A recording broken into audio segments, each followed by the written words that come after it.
one kind of stuck out to you the most? I think number 5 on the list, which is the 3 most dangerous words that you can say, is "I got it." And he also goes on to say, "You must approach each day with humility to get better."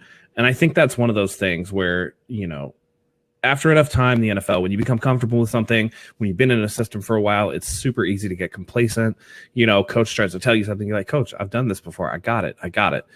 Everybody gets annoyed when somebody tries to remind them of the simple things, but it's drilling the simple things that's going to keep you from neglecting them. You always have to be out on the lookout to, kind of keep yourself at a certain level. And the minute that you get cocky about it, the minute that you stop paying attention to the little details is the minute that it starts slipping up.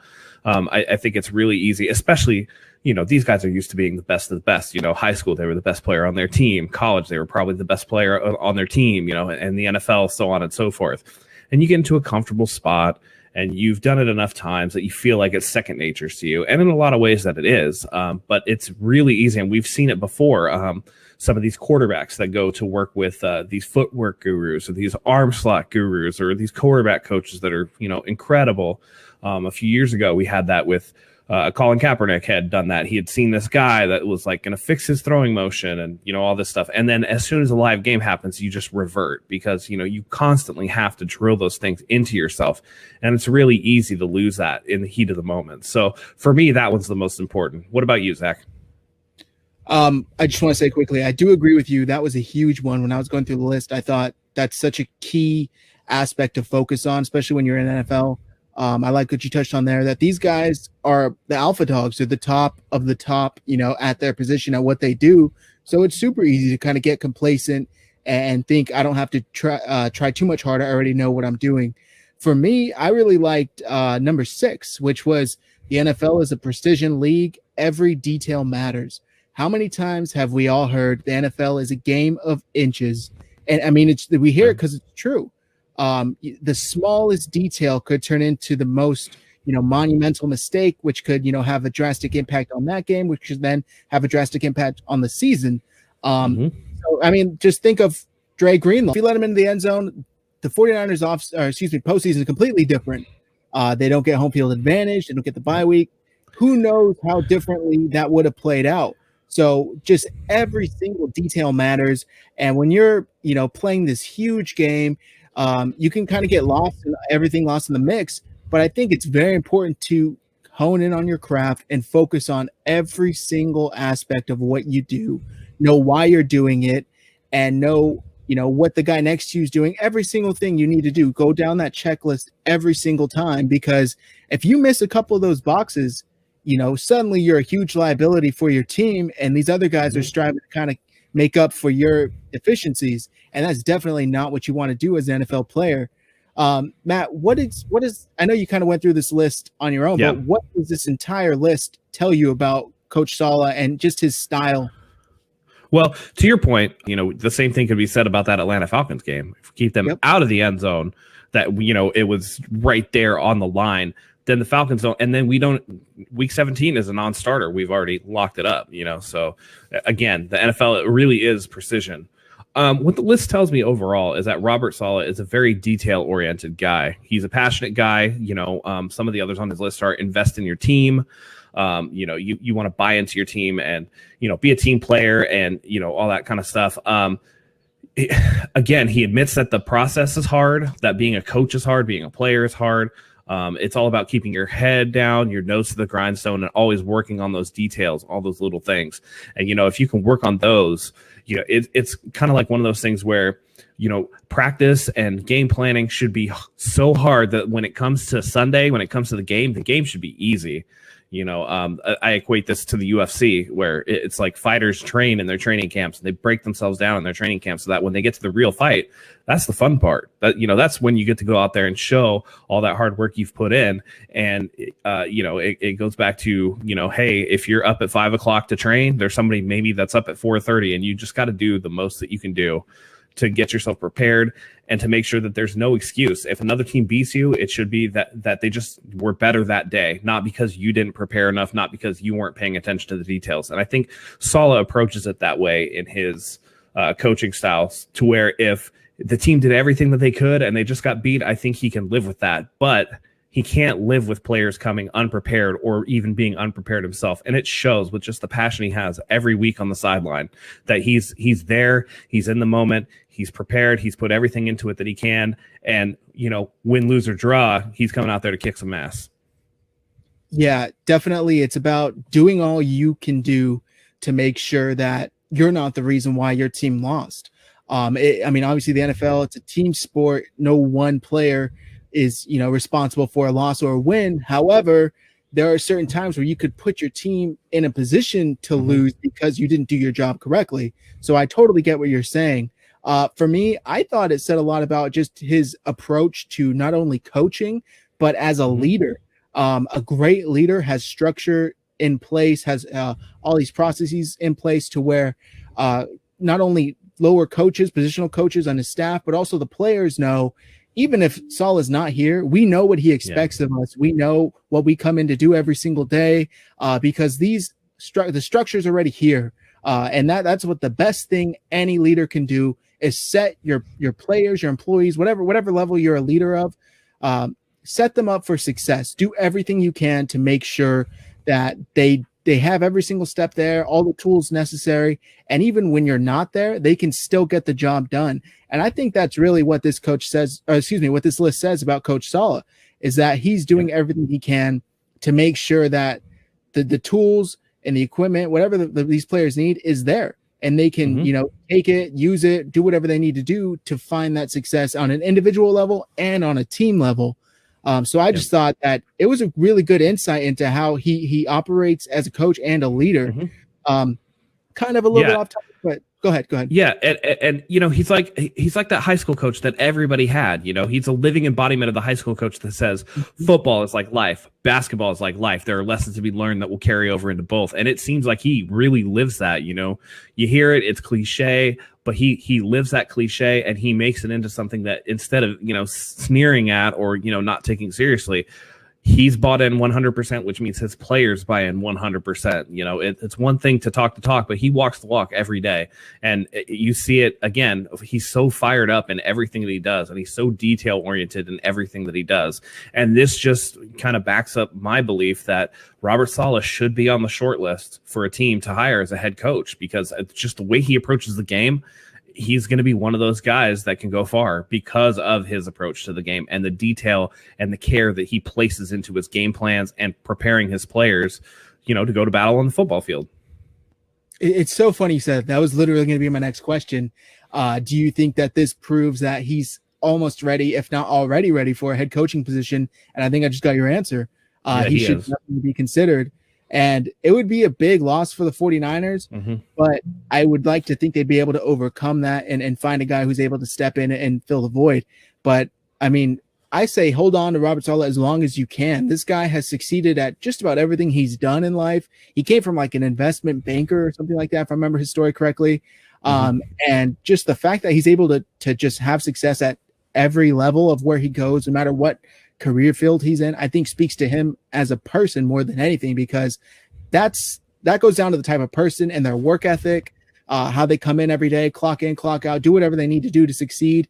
And that's not something everybody has. And that's something that the 49ers should continue to hold on to as long as they can. Obviously, if he has head coaching opportunities, they should let him pursue that. But until then, the 49ers have a great defensive coordinator on their hands. And I just think it's great because they have a fantastic defense. And who better to man that than Robert Saleh? Right. Yeah, he is going to be a head coach, and it will be a tremendous loss when it happens. But again, he's the guy that should be on everybody's short list. And they talked about him a little bit this past offseason, and, that didn't end up happening. I think the Browns had publicly expressed interest, but he wanted to stay. I'm sure he feels like there's unfinished business from the Super Bowl, and he wants to see how he can do. But once he gets into that position where he's a head coach and we start to see this Kyle Shanahan coaching tree, as it were, kind of extend out, I think the sky's the limit for him. He has succeeded at every level that he's been at. And it's an amazing turnaround from when 49ers fans a couple of years ago were calling for his job just because he didn't have the personnel to compete. It's one of those things where, they probably overperformed even because of how well prepared he was. And you saw the same thing on the offensive side of the ball. There's no reason George Kittle should break the tight end single season yard mark with CJ Beathard throwing to him. Like, there's just no way that should be a thing, especially when he was the only target on the team, really. So, but it happened, and that just goes to show if you prepare in the right way, you can overcome some deficiencies and become better than, the sum of your parts. We're going to be talking about some recent comments made by Chris Sims and Mike Florio comparing Kyle Shanahan to Bill Belichick, saying he could possibly be the next Bill Belichick. Matt, let me read this quote here for you, and I want to get your reaction on it. By all indications, and with apologies to other young coaches, Shanahan has a very good chance to be the next Belichick. And if the Patriots had blown a 10-point lead at the end of Super Bowl 54, Belichick wouldn't be thinking about, or letting anyone in the organization talk about or think getting back to that point. That was said by Mike Florio, Matt, on his recent piece on Kyle Shanahan. Let me get your thoughts on that. I don't like this comparison. Oh, he's the next Belichick. What does that even mean? Are we talking about style of coaching? Because they're two different people. Belichick is a guy who will berate you and not think twice about it. He'll awkwardly walk through the facility and not say a word to you. Kyle might yell at his players every now and again, but he's also going to come to you and give you the attaboys and let you know, hey, I'm on your side. The stories about Belichick yelling at Tom Brady and breaking him down in front of the team during film sessions are legendary. And that's not something that I can see Kyle Shanahan doing. As far as success goes, as far as coaching success goes, it's way too early to be judging Kyle Shanahan against, a guy who's been to 9 Super Bowls, has won 6, but has done all that with Tom Brady. You want to look at Belichick before he got to New England, before Tom Brady. What did he do? A fat lot of nothing. So this season is going to be actually an indictment on Bill Belichick to see what kind of coaching job that he can do without Tom Brady. Because if the Tampa Bay Buccaneers end up making a run and the Patriots finish 3rd in their division, it's going to start to look like most of the Patriots' success was Tom Brady. So, to say he's the next Bill Belichick, I don't even know what that means. And I think it's just a nebulous kind of, thing to throw out there when you're bored and you don't have anything else to talk about and things of that nature, so that's what I think of that quote. Okay. All right. Fair enough. For me, I kind of looked at this and I was looking into some similarities between the two. Obviously, we know Bill Belichick kind of started as a positions coach, worked his way up to a head coach. Also, I learned that his father was pretty involved in his infatuation with football from an early age. Obviously, Kyle Shanahan and Mike Shanahan, same situation. But like you said, he's heavily tied to Tom Brady. Take away Tom Brady, he did have some success there, sure. Matt Castle, a couple games with Jimmy and Jacoby Brissett. However, that's not long-term success. That's not repeated seasons of playoffs and Super Bowl success. That's getting by for a couple of games and kind of masking their deficiencies at the time.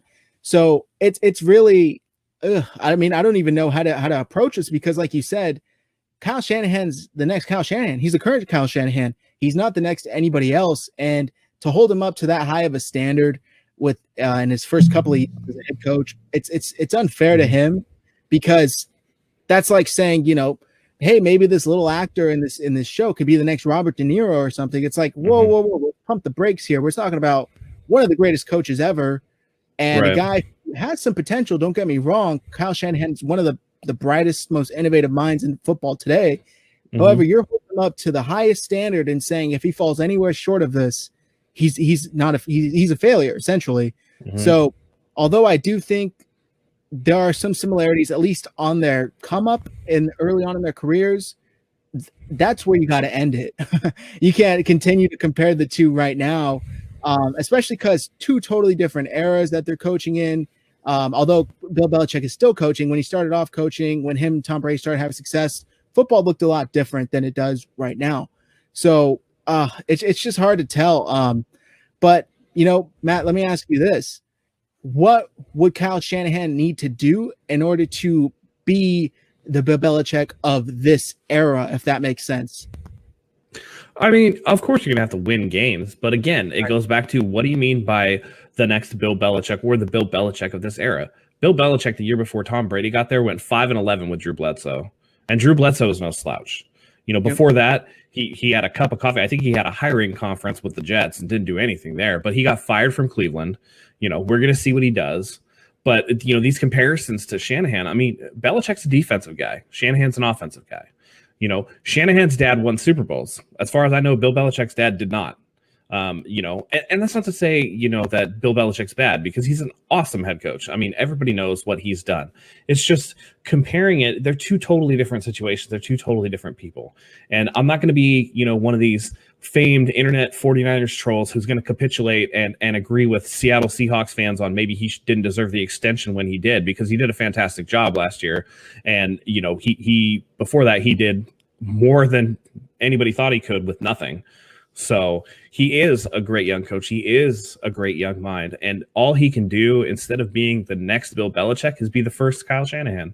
And he's going to do that by continuing to win games, continuing to innovate his offense, continue to put the players in the best position they can be in to succeed.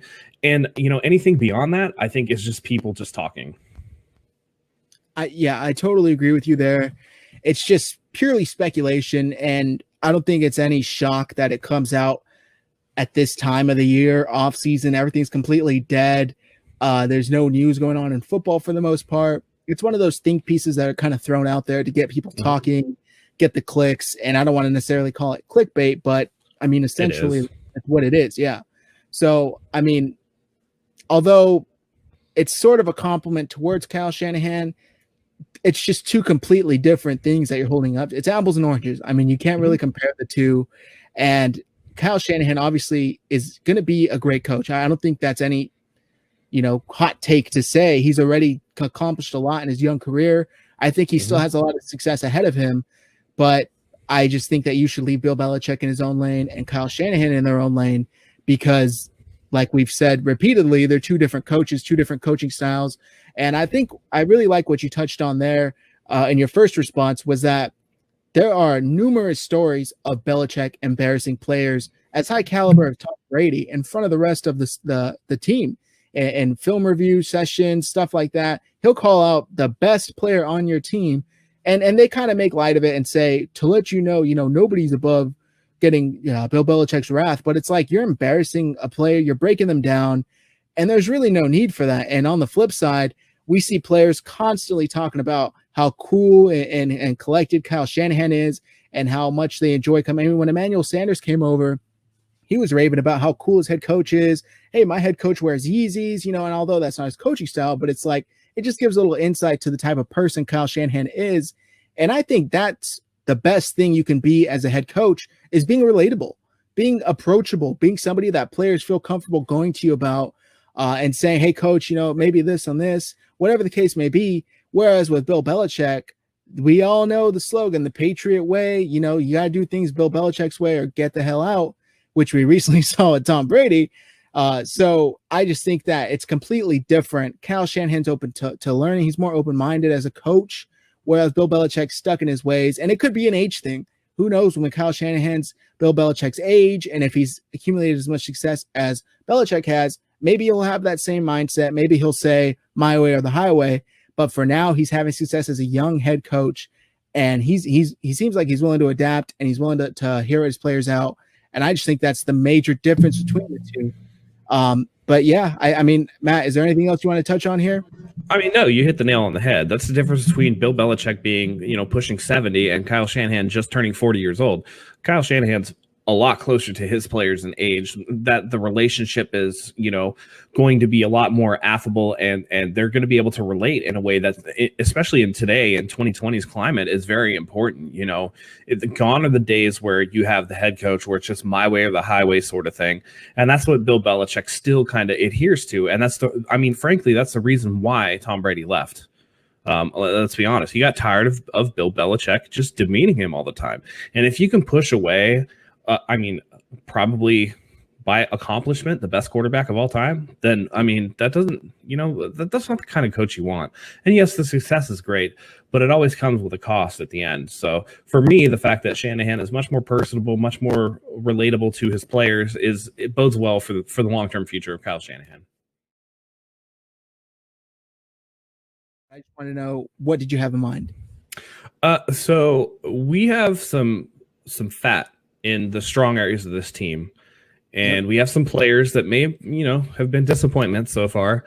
And, there might be a team out there willing to kind of, take a couple of these guys and, maybe package them together and, send them off, and maybe they can polish them up real nice. It'll be something good for them.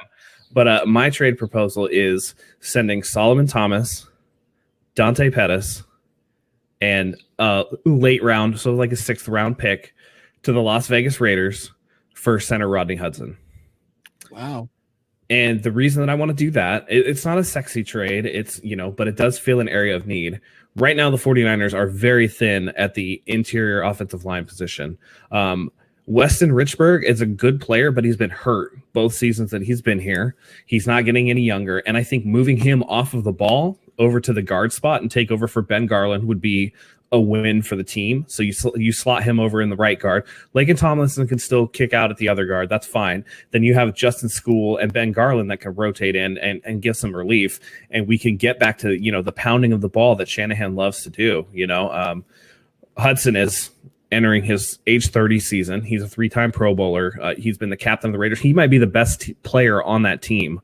But not a lot of people know who he is, because nobody pays attention to interior linemen. The left tackles get all the love, but, interior line, especially center, if you can get a great center that's reliable, that can block, that knows cadences, that can pick up on the quarterback's, tendencies, can point out where the defense is lining up, you want that guy. And to me, Rodney Hudson is that guy. And you're shedding, things that, the Raiders could probably use an interior defensive lineman, which is where Thomas is going to fit a little bit better.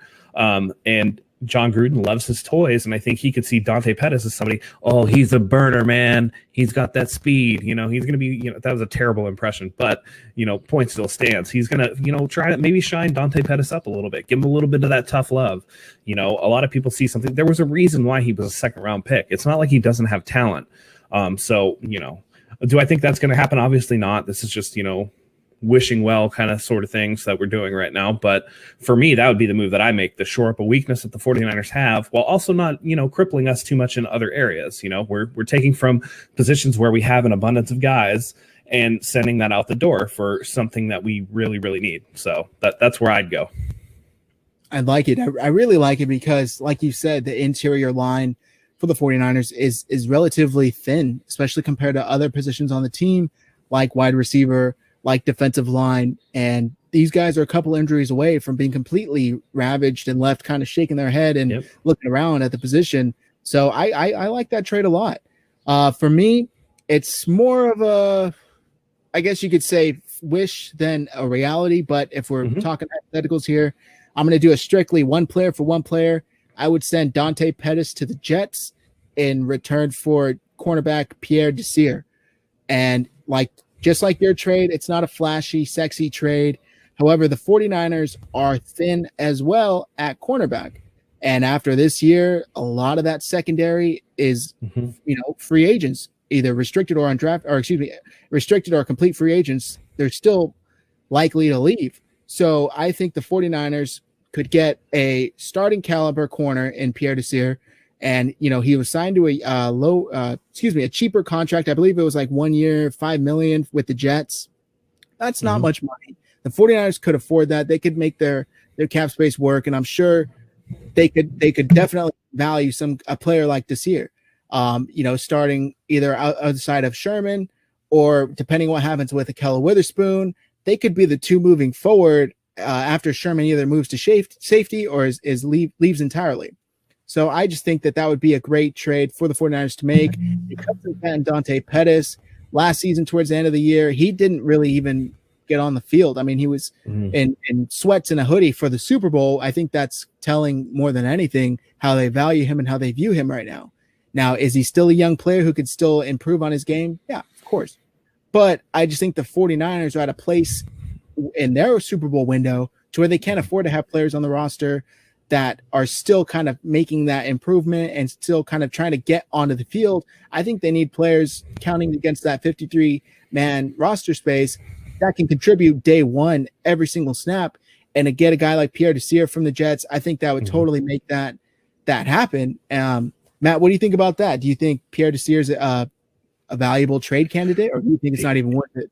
He is a valuable trade candidate, but here's the problem, and this is one of those things where we always do this. Everybody that does a mock trade or whatever, they always get rid of somebody that everybody knows you want to get rid of, and in this case, it's Dante Pettis. Yep. And I think that's the feeling around the league, is that the 49ers have had it up to here with Dante Pettis, and they'd like to get him out the door if they could. That drives down what his value is. And for somebody like Desir, who actually does hold some value, I think it would be hard to do a straight up one-on-one trade. Although if they could swing that, man, that would be fantastic. Yeah, I mean, it's hard to do player for player trades. They rarely happen. It's usually picks and something else.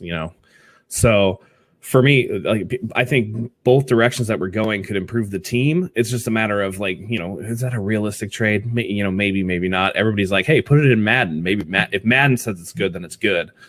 But for our purposes, it makes it hard because and this is why it's hard to improve your roster year over year. You're left with inevitably every team has some duds on their roster that they'd like to ship off. But other teams are wary of that. There's enough tape floating around that people have seen what they're going to see. And so for me, it's just, Dante Pettis, this is a critical year for him. And if he's going to have any value whatsoever, if they want to trade him or even if they want to keep him, they've got to see something out of him. So, in that regard, I think, both of our trades are kind of unrealistic because the players that we want are really good and the players that we're trying to get rid of are kind of bad. But, it's a fun little exercise anyway. Yeah, it's fun to kind of think about and just who would you move around if you had complete control. The only reason why I picked a guy like Desir is because similar to the 49ers wide receiver room, the Jets cornerback room is growing crowded.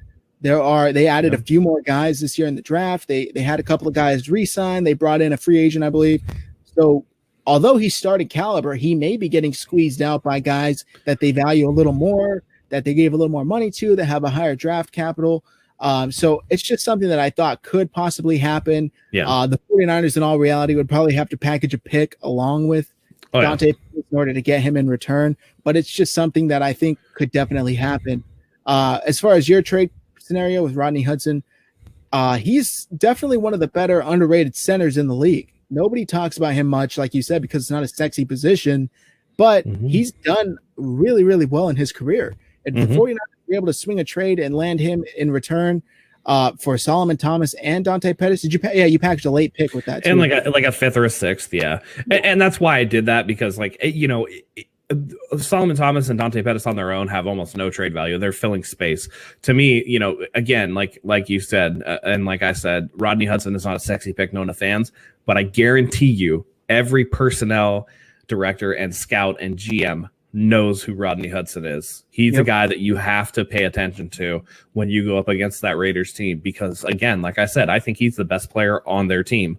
So yeah, if we could, that'd be like what happened with David Johnson for, Nuke Hopkins. That would be that kind of trade, just because of how good Rodney Hudson is.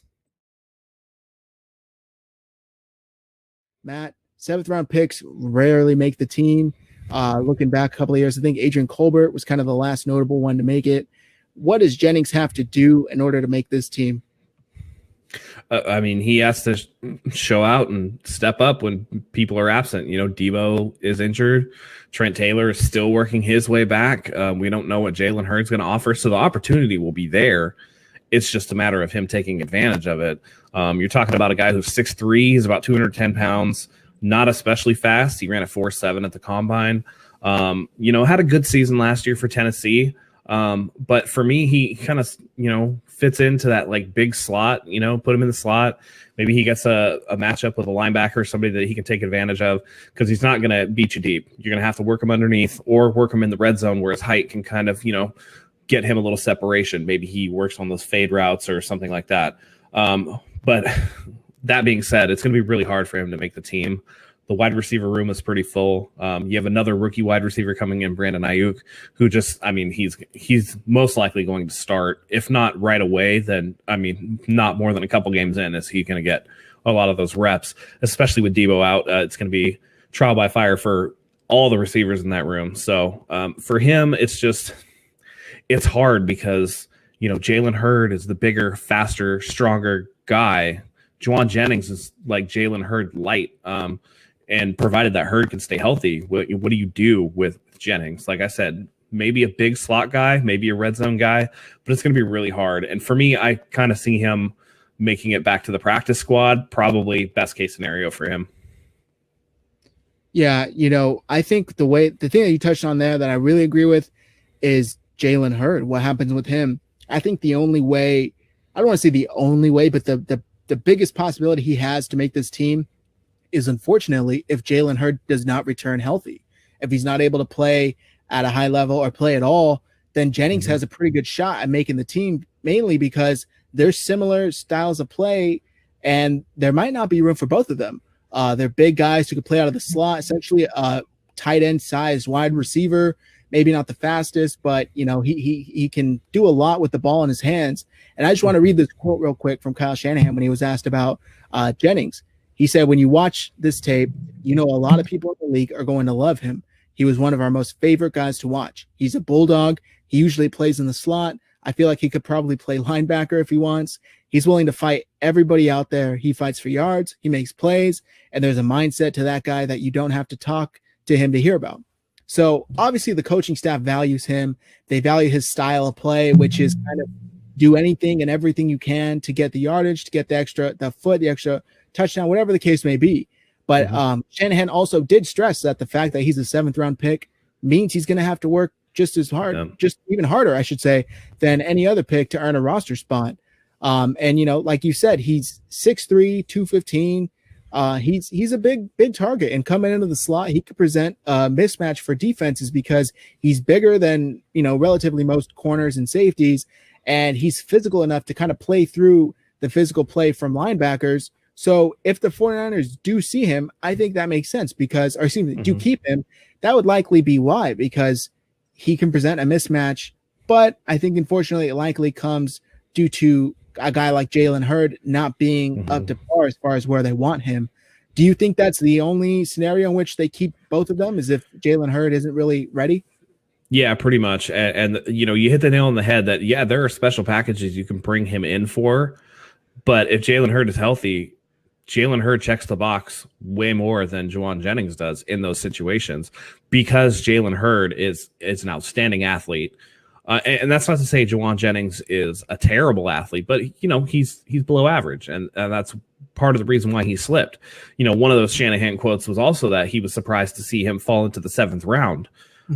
But if that was the case, I mean, the Niners had other opportunities to go get him, and if you really think that Juwan Jennings is your guy, then why do you get somebody like McKivitz before him?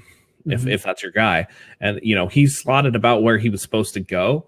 Maybe he could have been a 6th round guy, but 7th round, that's not too far outside the realm of responsibility or possibility. I'm sure some people had him undrafted.